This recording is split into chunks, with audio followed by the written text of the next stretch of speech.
Hi అండి. Welcome back to Surekha world. ఇవాల్టి video special వచ్చేసి గ్రీన్ రైస్ అండి. అదేంటనుకుంటున్నారా? కోరియాండర్ రైస్ అనమాట. సో ఆల్రెడీ మీకు వీడియో చూస్తుండగానే అర్థమైపోతుంది కదా.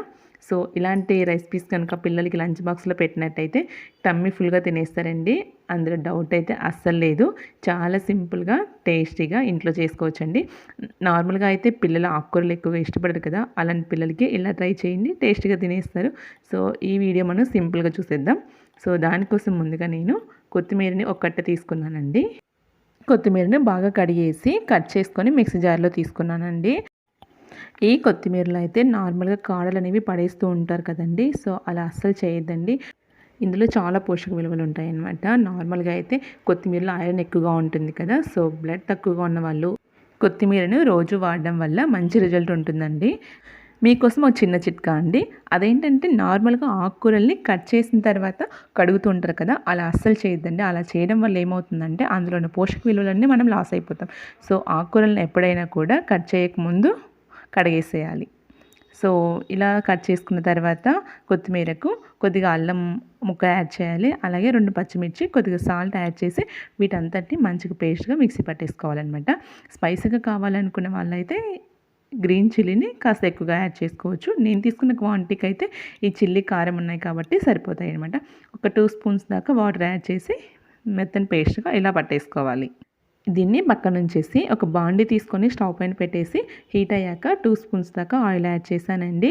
ఆయిల్ ఎక్కువగా యాడ్ చేయొద్దండి, నార్మల్గా తక్కువగా అయితే సరిపోతుంది ఈ రెసిపీకి అయితే. సో ఇలా హీట్ అయిపోయిన తర్వాత దీనికి పోపు దినుసులు యాడ్ చేశానండి. ఆవాలు, జీలకర్ర, శనగపప్పు యాడ్ చేశాను. ఇవి కాస్త ఫ్రై అయిపోయిన తర్వాత వీటికి స్పైసెస్ని యాడ్ చేయాలండి. అంటే చెక్క, లవంగ, యాలకులు, అలాగే బిర్యానీ ఆకు, ఇలా ఏవన్నా స్పైసెస్ మీరు ఇందులో యాడ్ చేయాలండి. బిర్యానీ స్పైసెస్ ఏది యాడ్ చేసినా కూడా టేస్ట్ బాగుంటుంది. అలాగే నేను ఒక 2 స్పూన్స్ దాకా పల్లీలు కూడా యాడ్ చేశానండి. ఇవి మధ్య మధ్యలో పిల్లలకి తినేటప్పుడు ఇలా తగులుతూ ఉంటే క్రంచీగా ఉంటాయి కాబట్టి టేస్ట్ బాగుంటుంది. వాళ్ళు చాలా ఇష్టంగా కూడా కంప్లీట్ చేస్తారు. సో ఇవి కాస్త ఫ్రై చేసుకోవాలండి వీటిని. ఈ రెసిపీ అయితే చాలా చాలా ఈజీ అండి. వంట రాని వాళ్ళు కూడా చాలా ఈజీగా చేసేయచ్చు.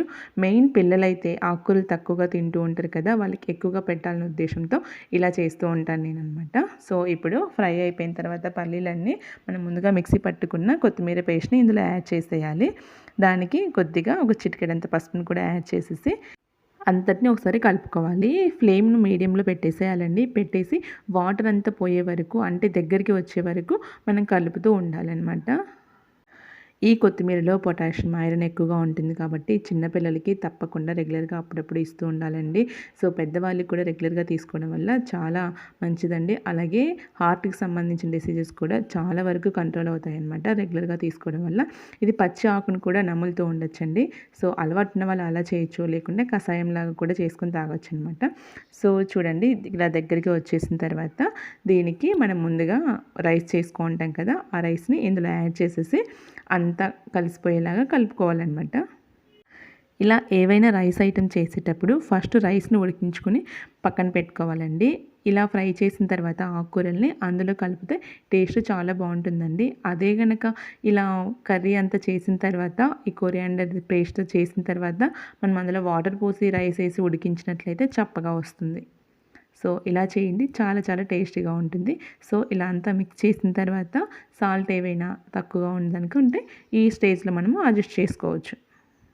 సో ఇలాంటి సింపుల్ రెసిపీస్ కూడా ట్రై చేయండి, చాలా చాలా టేస్టీగా ఉంటుంది. జస్ట్ ఎక్కువ టైం తీసుకోవద్దండి, 5 మినిట్స్లోనే ఇలా రెసిపీలు కంప్లీట్ చేసేయచ్చు. చాలా హెల్తీ కూడా అండి. పిల్లలకి కనుక ఇలా చేసి పెట్టినట్లయితే టమ్మీ ఫుల్గా తినేస్తారు, అందులో డౌట్ అయితే అస్సలు ఉండదండి. సో ఈ కాంబినేషన్లో రైతాతో తీసుకుంటే చాలా టేస్టీగా ఉంటుంది. సో ఇలా అంతా కలుపుకున్న తర్వాత ఒక 2 మినిట్స్ పాటు మూత పెట్టేసి ఉంచినట్లయితే ఆ కొత్తిమీర ఫ్లేవర్ అంతా రైస్కి మంచిగా పడుతుందండి. అప్పుడు మనకి ఫ్లేవర్ కానీ టేస్ట్ కానీ చాలా చాలా బాగుంటుందండి. చూడండి 2 మినిట్స్ అంతా ఓపెన్ చేశాను. సో ఇలా వచ్చేసింది. సో ఇంతేనండి. ఇప్పుడు ఒక్కసారి కలుపుకొనేసి సర్వ్ చేసుకుంటే వేడివేడిగా చాలా చాలా టేస్టీగా ఉంటుందండి. ఈ కాంబినేషన్లో రైతాతో తీసుకోండి, చాలా చాలా టేస్టీగా ఉంటుందండి. సో ఇంతేనండి, ఎంతో టేస్టీగా ఉండే కొరియాండర్ రైస్ రెడీ అయిపోయింది. సో ఈ రెసిపీ మీకు నచ్చినట్లయితే లైక్ చేయండి, మీ ఫ్రెండ్స్కి రిలేటివ్స్కి ఫార్వర్డ్ చేయండి. మన ఛానల్ని ఎవరైనా ఫస్ట్ టైం చూస్తున్నట్లయితే వెంటనే సబ్స్క్రైబ్ చేసుకోండి, పక్కనే ఉన్న బెల్ ఐకాన్ని ట్యాప్ చేయండి. నేను పెట్టే వీడియోస్ అన్నీ మీకు నోటిఫికేషన్లో వచ్చేస్తాయి.